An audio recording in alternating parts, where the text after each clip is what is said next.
السلام علیکم ورحمۃ اللہ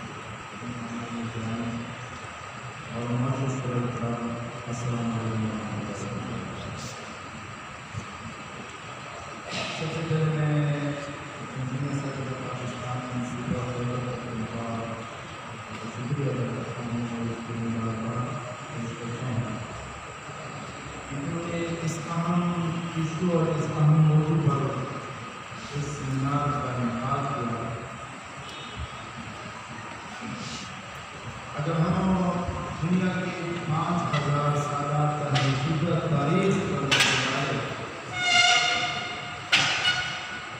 تو کسی بھی ملک جس نے کسی دوسرے کی زبان کا علم حاصل کیا ہو اور ترقی کی، لیکن بدقسمتی سے پچھلے 72 سال سے ہمیں یہ ٹوٹی کے بعد بتایا جا رہا ہے ترقی ممکن نہیں۔ اور پھر یہ سوال بہت سے چھوٹے ممالک جناب آسٹریلیا، ہالینڈ اور اس طرح بڑے ممالک جاپان، جرمنی اور چین سے بھی کیا جاتا، جہاں پر یہ حقیقت اپنے قومی زبان میں کیا جاتا۔ اگر ہم سنگاپور کی مثال لے لیں تو انہوں نے انگریزی ذیلی تعلیم اختیار کیا اور اس میں تعلیم حاصل کرنے کی کوشش کی۔ آج 20 سال بعد وہ اپنے سر پیٹ رہے ہیں کہ اس کے ملک میں تخلیق اور تحقیق کا کام نہیں ہوا۔ کسی دوسرے ملک کی زبان میں آپ تعلیم تو حاصل کر سکتے ہیں، لیکن تحقیق اور تخلیق کا جو میدان ہے، اس کا جو دروازہ ہے، وہ صرف اپنی ہی زبان سے کھل سکتا ہے۔ اردو ہمارا قومی زبان ہے اور یہ قیام پاکستان سے پہلے اس کا فیصلہ ہو چکا تھا کہ چونکہ پاکستان میں مختلف نسل، مختلف قوم اور مختلف زبانوں سے تعلق رکھنے والے لوگ موجود ہوں گے، اس وجہ سے اردو ہی وہ واحد زبان ہے جو ان تمام قوموں کے درمیان کوآرڈینیشن اور اتحاد کا یقینی کا ذریعہ ہو سکتا ہے۔ پھر قیام پاکستان کے فوراً بعد میرا عزیز بھائی نے اس کا ذکر کیا کہ 25 فروری 1948 کو پہلے دستور ساز اسمبلی نے اپنے اجلاس میں ایک فیصلہ کیا کہ اس ملک کا قومی زبان کو رکھنا ہے۔ پھر 21 مارچ 1948 کو قائد اعظم محمد علی جناح نے پلٹن ڈھاکہ کے میدان میں جلسہ عام سے خطاب کرتے ہوئے اعلان کیا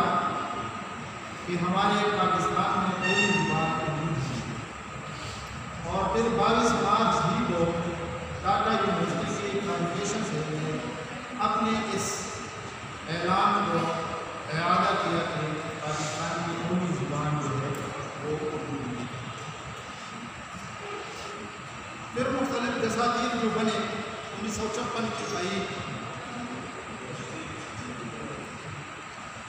1956 کی آئین میں ابتدائی طور پر یہ تنازع رہا کہ خاص طور پر مشرقی پاکستان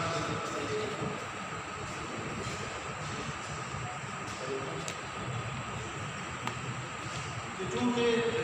آبادی کے لحاظ سے بنگالی بولنے والے لوگ زیادہ ہیں، اس وجہ سے اس کو قومی زبان قرار دیا گیا۔ یہ تنازع تقریباً 9 سال تک رہا اور پھر اس کا 1956 کی آئین میں یہ فیصلہ ہوا کہ مشرقی بازو میں بنگالی قومی زبان ہوگی، لیکن یہاں مغربی پاکستان میں اردو ہوگی۔ 62 کی آئین میں بھی پھر اردو ہی اور پھر 1973 کی آئین میں اردو کو قومی زبان قرار دیا گیا۔ آرٹیکل 251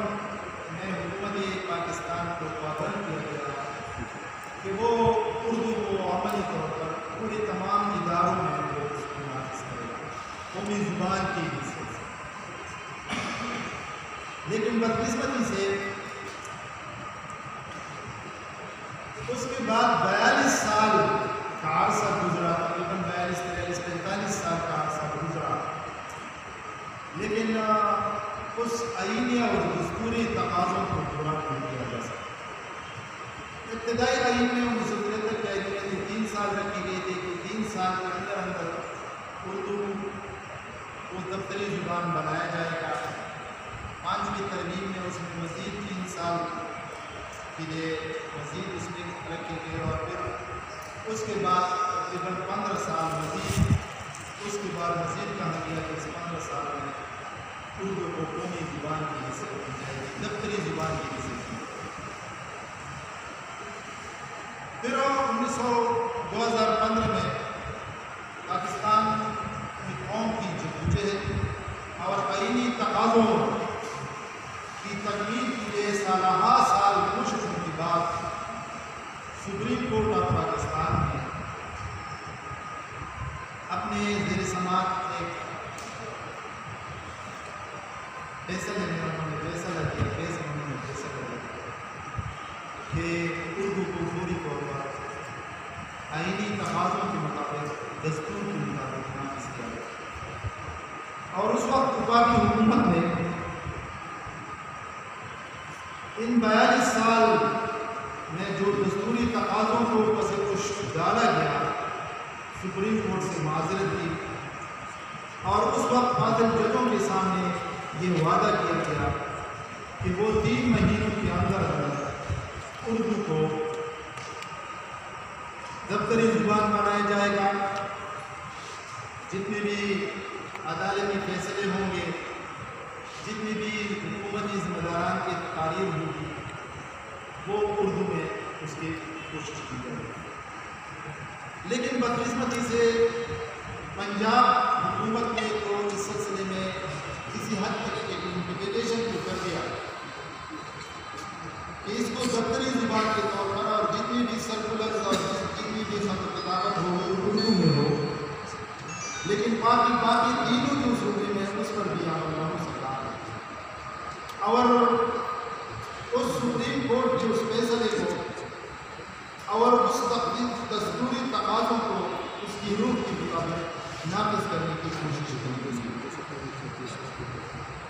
اس میں سب سے بڑی رکاوٹ جو ہے وہ